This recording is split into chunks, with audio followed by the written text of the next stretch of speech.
Now we will discuss about another example on the electrolysis of an electrolyte, and that is electrolysis of copper sulfate solution using platinum electrode. So the electrolyte that we are using is a copper sulfate solution, and the electrodes, cathode and anode that we are using, both are inert. Okay, so the first thing that we have to do is to show the formation of free ions, and those free ions help to conduct electricity. So the first step will be the dissociation of the electrolyte, that is copper sulfate will be dissociated to give copper 2 plus ion and sulfate 2 minus ions. So free ions, copper ions and sulfate ions are formed. Since it is a solution, and as I have already discussed that the electrolyte must be in its aqueous or molten state. So in this case we are taking the aqueous state, so water is also present and water will also contribute to the formation of free ions. So this water will also give rise to free ions, that is H plus ion and hydroxyl ions. Now there are two cations that are present in the solution, copper ion and hydrogen ion, and two anions, sulfate ions and hydroxyl ion. So the next step is that these two cations that are present, they will be attracted towards the negative terminal of the battery, and that is towards the cathode. So next step will be the cathode reaction. So what is happening? Both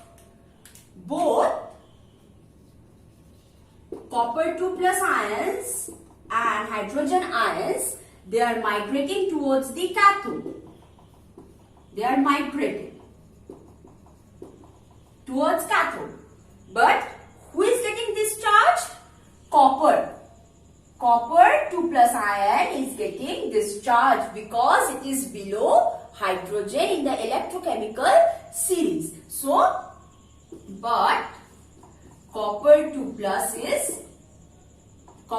ions are discharged, reduced at the cathode. The reaction is copper 2 plus gaining 2 electrons, depositing on the surface of the cathode as copper metal, pure element of copper. So it's a kind of reddish pink, the pinkish metal or reddish pink metal. So this is the copper that we are getting as a product from the cathode. Two anions are present, sulfate as well as hydroxyl. So the third thing that will happen, and this will happen simultaneously because this is a redox process. Okay, so here you see reduction has taken place.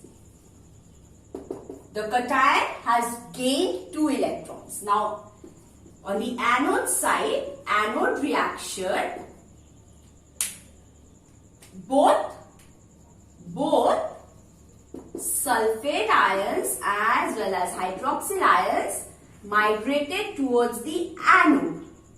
Both are migrating towards the anode, but since hydroxyl is below your sulfate, so hydroxyl ion is discharged at the anode. That means it is oxidized at the anode.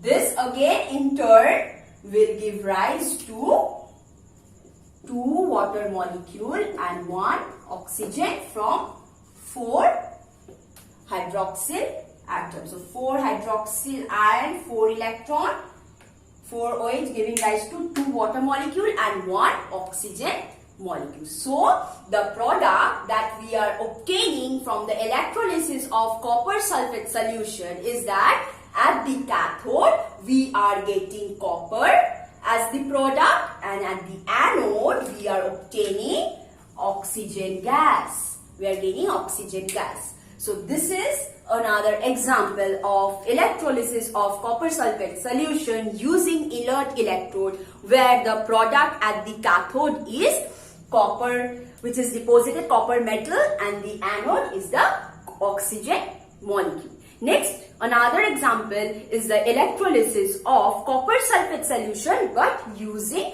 active electrode, that is copper electrode itself.